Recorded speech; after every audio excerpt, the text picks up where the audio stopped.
All right, gentlemen, welcome back. So now that is the last part of the chapter, the first chapter. We will see a few questions and I will finish this part. Okay.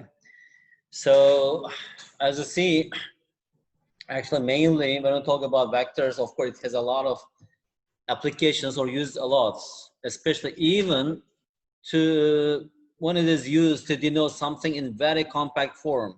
It really serves a lot in math. But here we are going to see one application that is used for forces in physics. And at this, I'm just going to do some examples to give you some idea how it is used. And if you remember this, we did a lot of examples. Maybe if you took physics, you did that. And after that, maybe, I don't know, you studied physics. Even in calculus, actually, you studied about vectors. So it is often the case that multiple forces act on an object, right? For example, let's say a few people may be pushing a car or a kind of wagon or something. So in such situations, the result of all the forces acting together is a single force. And we call this, what is it? A resultant vector. So that means that here, maybe, okay. What we're talking about here is, so here the objects, maybe you can just put some kind of object here. Somebody is pushing in this direction, somebody pushing maybe in this direction, somebody pushing maybe, I don't know, in this direction. And if you say that this F1 and this one is F2 and this one is F3, right? So actually the sum of these vectors, it gives us the resultant vector. And it actually gives us the direction, right? In which direction it is moving, maybe F3 or F1, whatever it is. And in solving vector problems, one useful method is we have to decompose this into, what is it? Perpendicular components. So here we are given vector F, it is perpendicular components are this vector that is on the x-axis, another vector on the y-axis. So the sum of these vectors gives us F. Why? Because if you just move this vector to this side, here we will have this Fy, right? As see here, F of Fx plus Fy, it gives us vector F, the resultant vector. And here, if actually you are asked to denote this Fx, for example, this Fx in terms of n, what we have here, as see here, if this vector x, right, is on the x-axis, the components. What is this y component is equal to 0. And how about x components, right? X component is the magnitude of this vector, that is f, right? And times this angle, cosine of this angle, right? And how about the magnitude, the Fy? If you write the components of this, as see here, x component, it is 0, and y component is, what is it? Magnitude of f times sine of theta. And if you just add these two vectors here, see here, this vector f is equal to vector fx plus vector fy, and whose components are, what is it? Magnitude of f times cosine of theta, magnitude of f, and sine of theta. That is the important thing here you should know. In solving problems, we have to decompose a vector into perpendicular components, and after that, actually, it's really very useful to solve force questions. Anyway, some keywords that you have to be familiar with. The first one is exert a force, resultant vector. We have just talked about this. Equilibrium, that means that this F1 plus F2 plus F3 is equal to 0. That means that this object is not moving anywhere. So we call this, it is in equilibrium. And resolve a vector into components. We mean this thing, right, into Fx and Fy.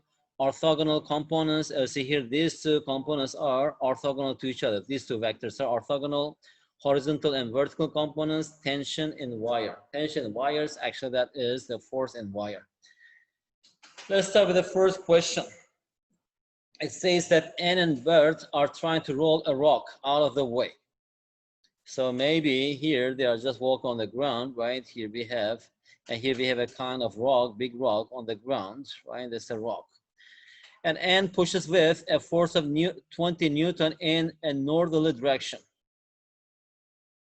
while Bert pushes with a force of 40 N in an easterly direction. Okay, we know that this one is north, right? This one is east. So here we have pushing in this direction and pushing in this direction. That one is north, that one is east, right? And here, the force here is, what is it? It is northerly direction, that is 20 Newton, 20 Newton, right? And how about here? Let's say this one is F1, this one is F2, that is 40 Newton. Okay, question. What is the resultant force on the rock? So what is the resultant force on the rock? To do this one, as see here, it is pushing in this direction, right? If you just introduce our y-axis, and here we have x-axis, right? Now from here, I can write the components of F1. Which one is it? X component is 0, y component is 20, right? And in similar way, this E, right, is eastern direction, that's F2, and it is y component is 0, x component is 40, because its magnitude is 40, right? So now we need to find the resultant force. What is resultant force? Resultant force is this force, right? That is F. So that resultant force is equal to the sum of these forces. And if you add them together, it will give us 40 plus 20. 0 plus 40 equals 40. 20 plus 0 equals 20.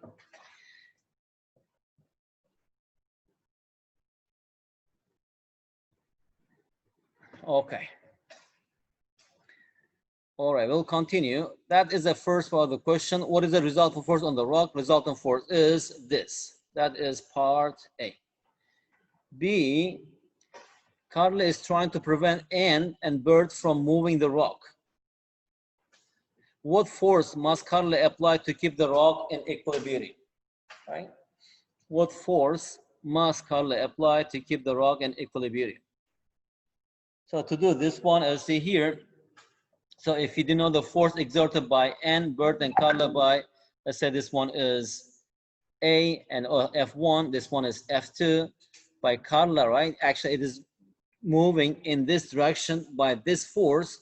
So this Carla, it says here, the Carla is trying, right? Carla must apply the same force in the opposite direction so that the rock does not move anywhere, right? So actually, the Carla should apply this force in opposite direction. So we need to multiply this by minus. So that will be, here we have minus 40 minus 20. She must apply this force in this direction. In this direction means in this, actually I can just draw here in this direction, right? So that the rock does not move anywhere. So it will be in equilibrium. Anyway, that's one simple example from 1.4. Another example, guys, 1 minute break. Okay, let me just make some tea and we'll continue.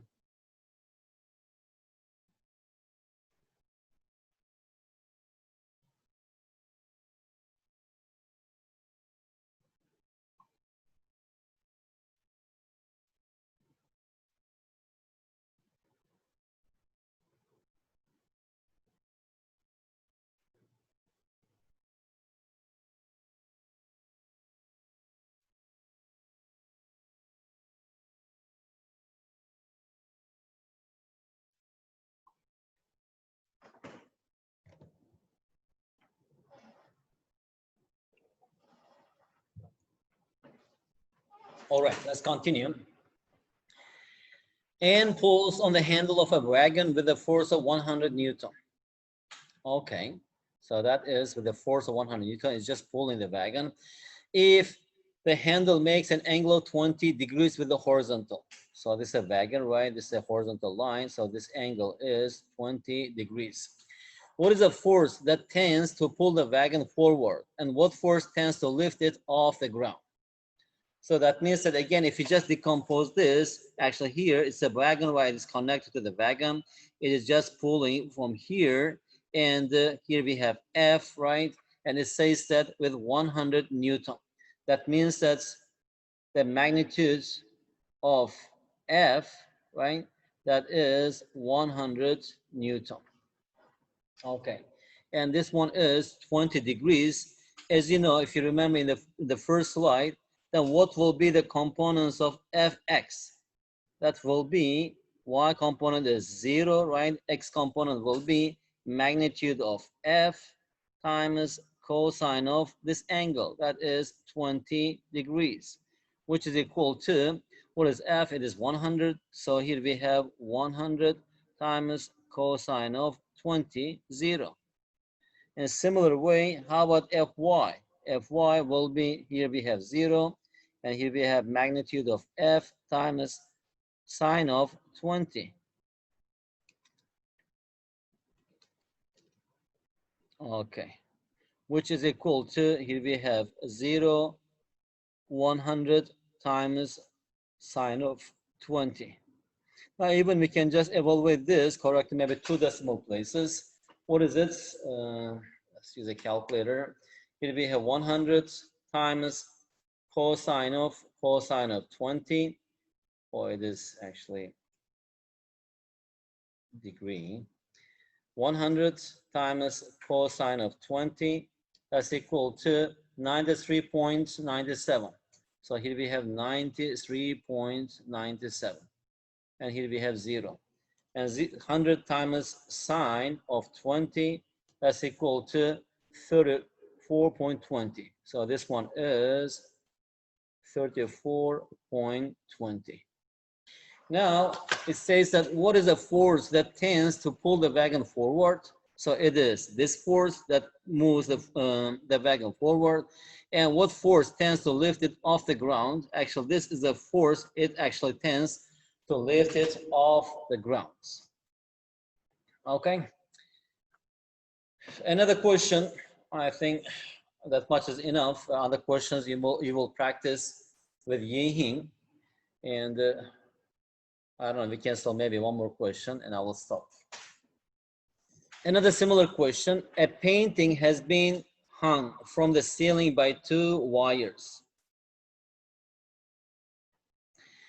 If it has a mass of 5 kg, and if the 2 wires makes an angle of 45 and 60 degrees with the ceiling, determine the tension in each wire.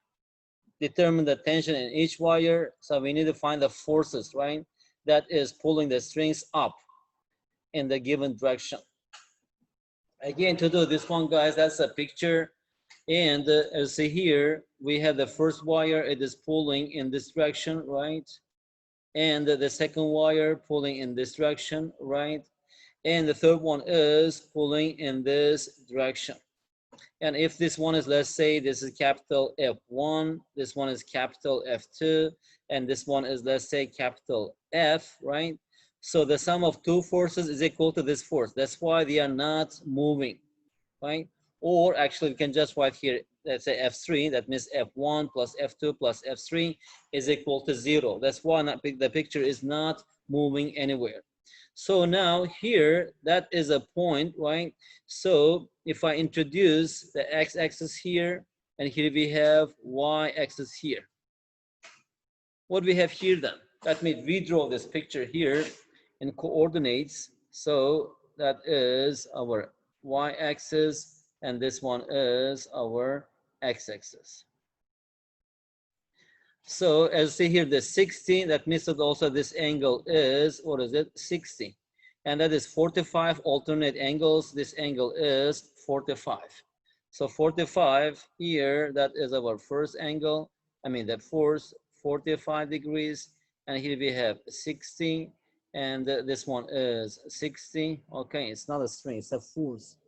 It is actually, what is it? Pulling up this string. And it's a force pulling up the string. And here we have another thing, right? And here we have another vector here. Let's say this one is F1 and this one is F2. And let's say just F. We don't have to use substitute notation a lot. So it says that if it has a mass of 5 kg, so mass equals 5 kg. If you change this into Newton, what is weight then? The force at Newton will be m times g, right? And g is 9.85 times 9.8. That's equal to 45. That is 4. That is equal to 49 Newton. So with that force, actually, that picture is pulling these rings down. So that means that the components of this F will be then, what is it? It will be called X component is 0, right? Y component will be minus 49, because here Y is negative, right? If it is up, it will be positive. And in a similar way, here, what will be the components of F1? The components of F1 will be, what is it? That is magnitude of F1, right? Times cosine of 60. And here we have magnitude of F1, and here we have a sine of 60. In a similar way, how about for F2? The components of F2 will be here. It is magnitude of F2 times cosine of, cosine of 45, and magnitude of F2, and here we have sine of 45. Fine. Okay, we can actually rewrite these things. We know the cosine of 60 is equal to 1 over 2. Sine of 60, that's equal to square root of 3 over 2. And cosine of 45, that is square root of 2 over 2. Sine of 45, that is, what is it? Square root of 2 over 2. Okay.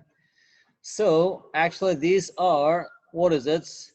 X components that is pulling to this direction, this force, actually that effect of this force in horizontal ground, right?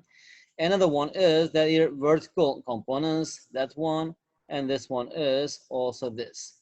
And from here, as you see here, the picture, right, it's not moving to the left, it's not moving to the right. That means that it is in equilibrium. That means that these two forces are equal in magnitudes. Equal in magnitude means that thing, right, this F1 cosine of 60, okay, this F1, I think F1 cosine of 60, here it should be minus, because here it is negative, right? It is positive, positive, okay. So in magnitudes, they are equal. That means that from here, X, let's say this one is HX, this one is HY, this one is GX, this one is GY. Actually, X and Y components of F1 and F2. So from here, so their values are equal in magnitude means here we have F1, right? And times cosine of 60. Cosine of 60 is 1 over 2. That is equal to that thing. And the cosine of 45, that is square root of 2 over 2 times, and here we have F2. Now we have a relationship between F1 and F2. What is it? From here, that F1 is equal to, magnitude of F1 is equal to square root of 2 times magnitude of F2. Right? And how about here?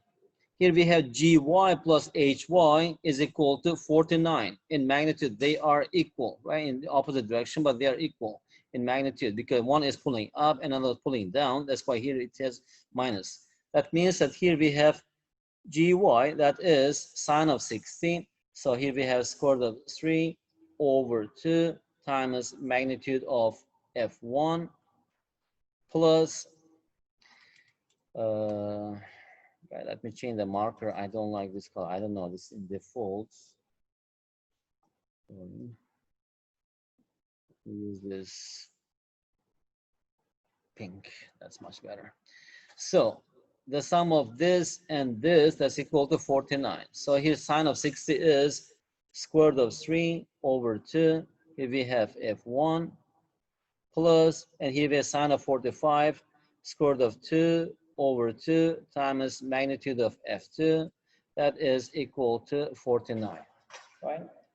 So until we just find it, let's say this f1 is equal to x, this one is equal to y.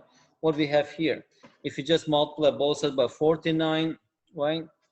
And I can substitute here, we have something, just a simple equation here.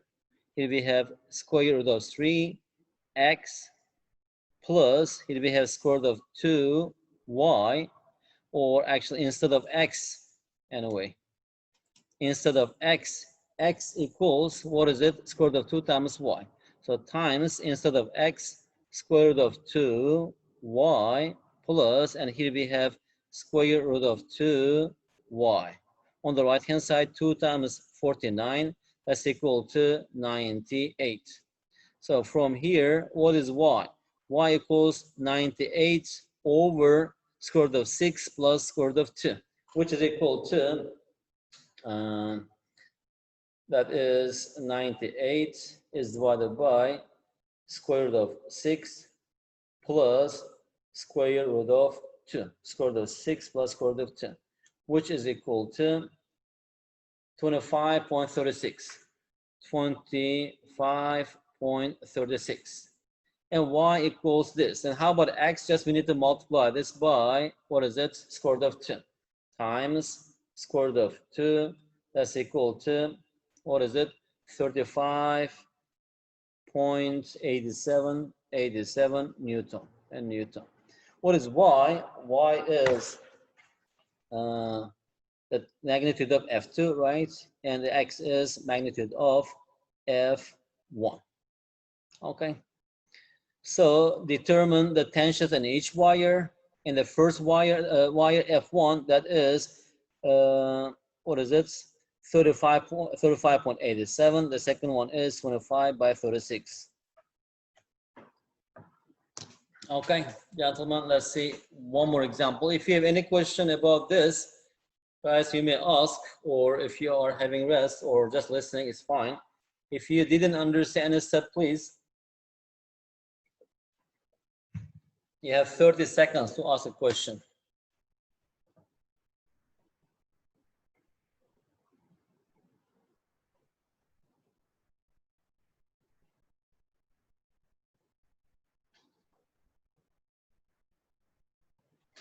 Okay. The last question, guys, that much is enough, and you'll continue, as I told you, practice other question with Yihin. So a 10 kg block lies on a ramp that is inclined at an angle of 30 degrees. So it's a kind of maybe hill or something, and we have a kind of box here. Inside maybe we have some biscuits or whatever it is.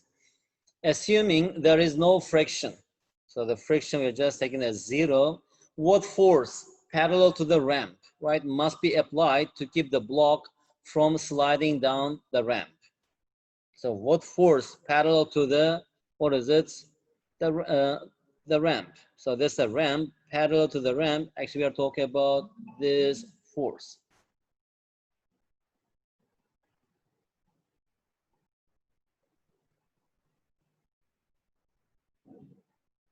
Okay, so we need to find this one.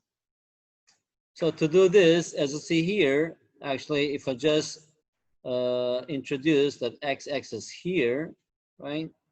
Actually, y-axis and x-axis here, that's our x-axis. And if this angle is 30, right, as you see here, this angle is 30, this angle will be, what is it? 60, right? And the x component of this f, this will be, what is it? That's fx will be,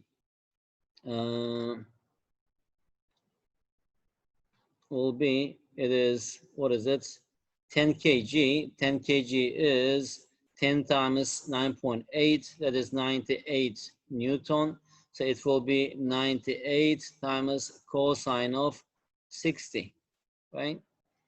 And y is not moving up, so that's equal to 0.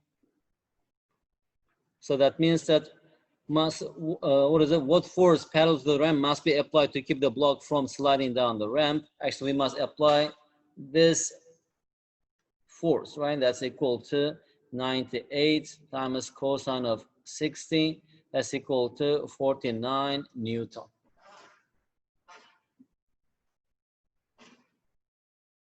Okay. One simple question about this force.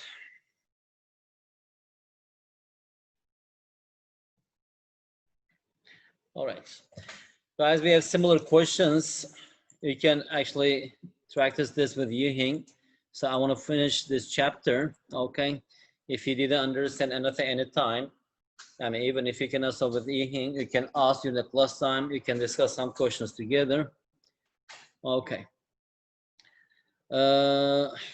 Motivation gets you going, but discipline keeps you growing.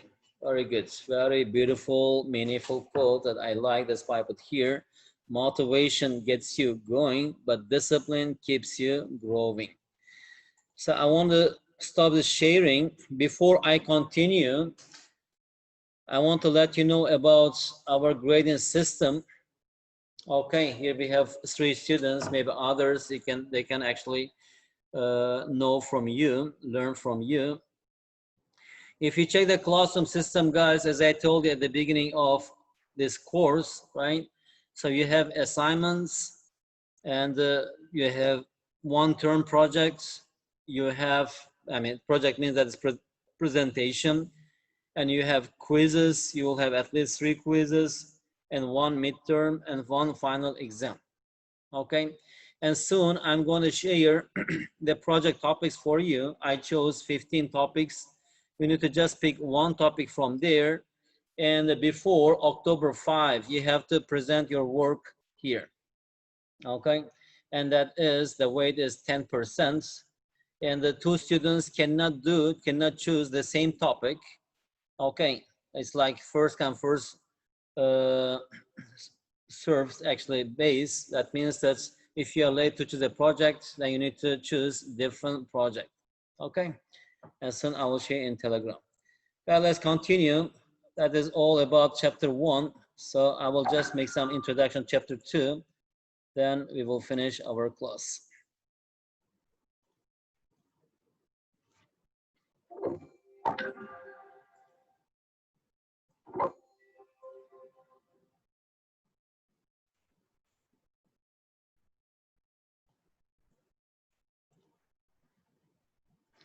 Okay.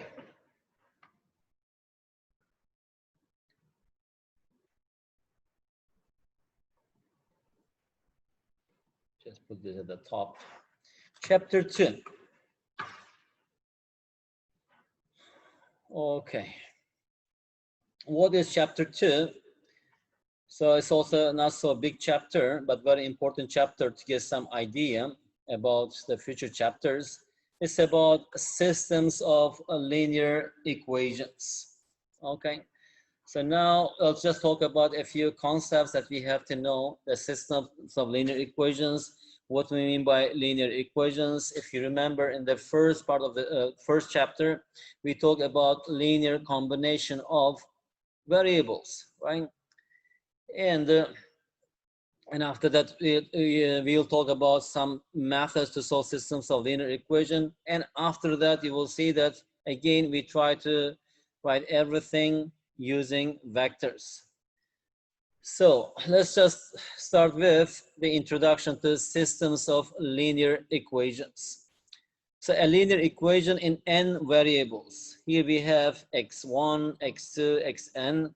As you know that if we have only one variable, right, we just use only x. So in a linear equation in one variable, what is it? That is ax is equal to b.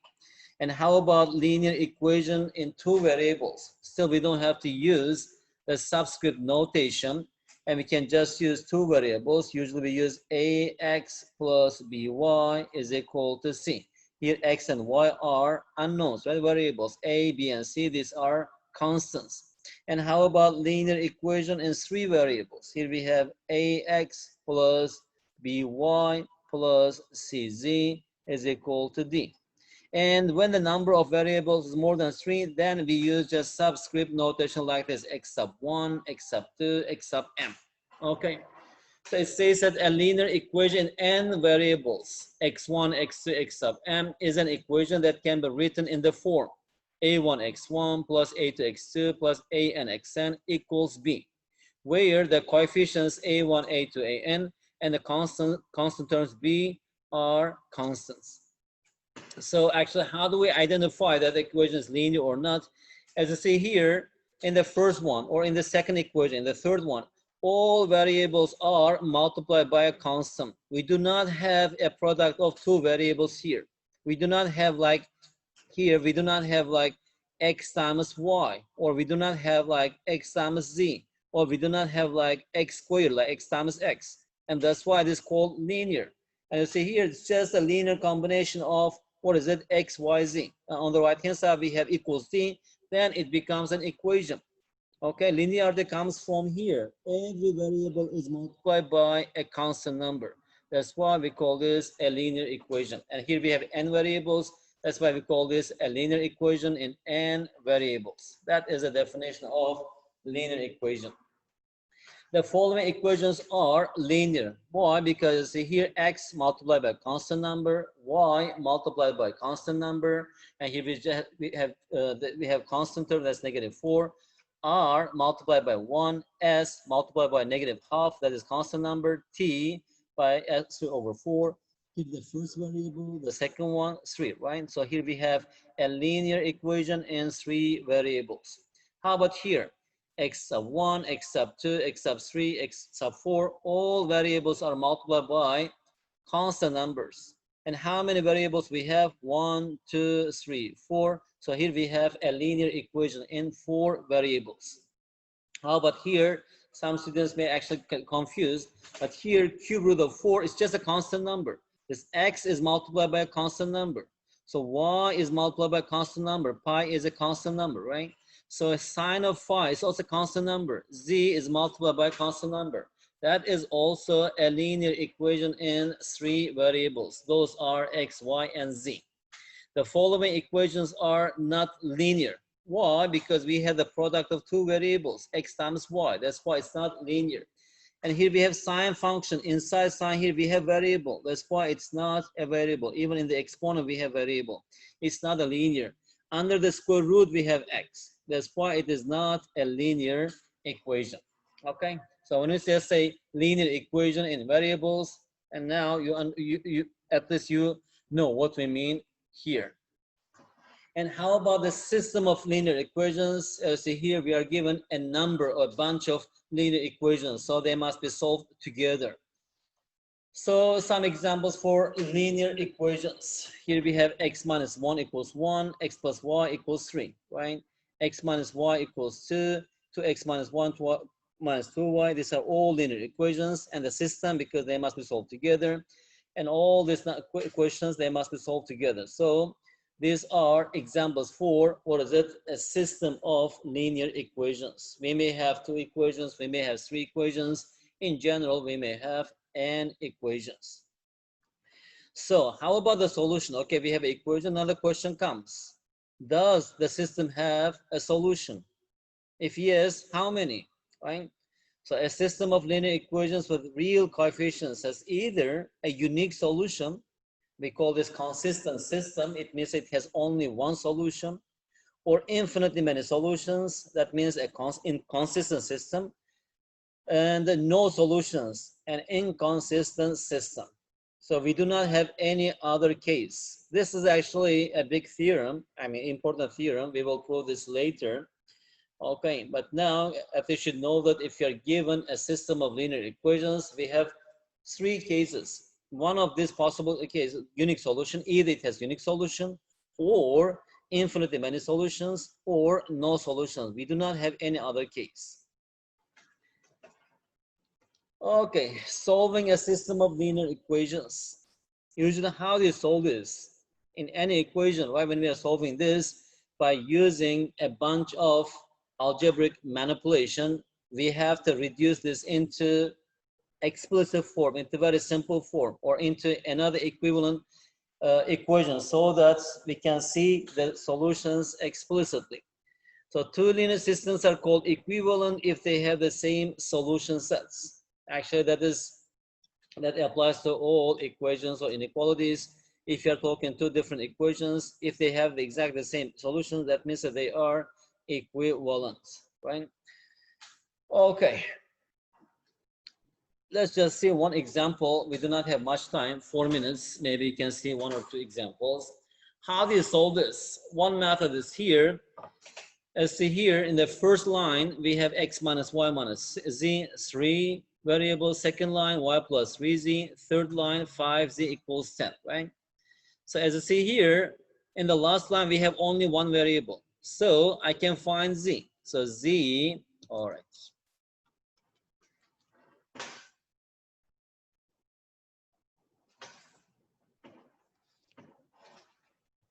So here, the first step, from the last line, z equals 10 over 5 is equal to 2. Now I know z. In the second line, we have two variables. I know z, so I need to substitute this into the second equation. So here we have y plus 3 times z equals 2. That's equal to 5. From here, we can find y. That's equal to 5 minus 6. That's equal to negative 1. Now I know the value of x, z, and y. So now we can find the value of x from the first equation. So here we have x minus, what is y? Negative 1 minus z is equal to 2. That is equal to, what is it? 2. So from here, x equals, it is 1, negative 1, take to the side, it is 3. Right? What happened here, actually? This is called back substitution. We have forward substitution and back substitution.